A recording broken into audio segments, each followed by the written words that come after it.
Syedaralun, sebuah peristiwa yang memilukan hati terjadi di dunia pendidikan di Kabupaten Bone, Sulawesi Selatan. Seorang siswa bernama Iqbal diusir dari Barisan Gerak Jalan atau PBB saat pawai. Penyebabnya, karena murid SD berusia 11 tahun itu mengenakan baju seragam sekolah berwarna kekuningan alias kusam.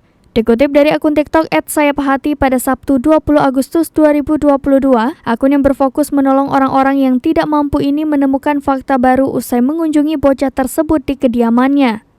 Dalam keterangan video yang diunggah, dikatakan memang benar jika bocah SD tersebut memiliki nama lengkap A. Muhammad Iqbal, biasa disapa Iqbal.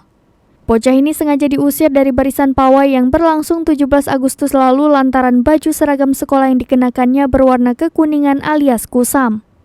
Usai dikeluarkan dari barisan, Iqbal hanya bisa menangis. Iqbal ternyata berasal dari keluarga kurang mampu dan memiliki keterbatasan ekonomi. Ayahnya A. Muhammad Alwi disebutkan berprofesi sebagai seorang buruh tani yang hanya mengandalkan penghasilannya saat musim panen, sedangkan ibunya seorang ibu rumah tangga. Usai videonya viral, pemilik akun TikTok @sayaphati langsung menemui bocah ini melalui tim mereka dan memberikan perlengkapan sekolah seperti seragam sekolah baru. Dalam video berdurasi 1 menit tersebut, Iqbal tampak senang usai menerima hadiah seragam sekolah, bahkan ia langsung mencobanya. Tak hanya seragam, bocah itu juga mendapat perlengkapan sekolah lainnya. Di kolom komentar banyak warganet mengaku terharu usai menyaksikan video tersebut.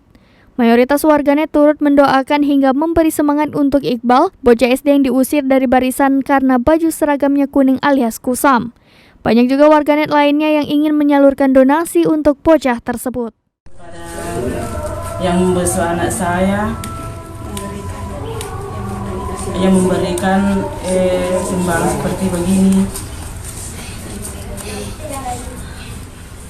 Perasaan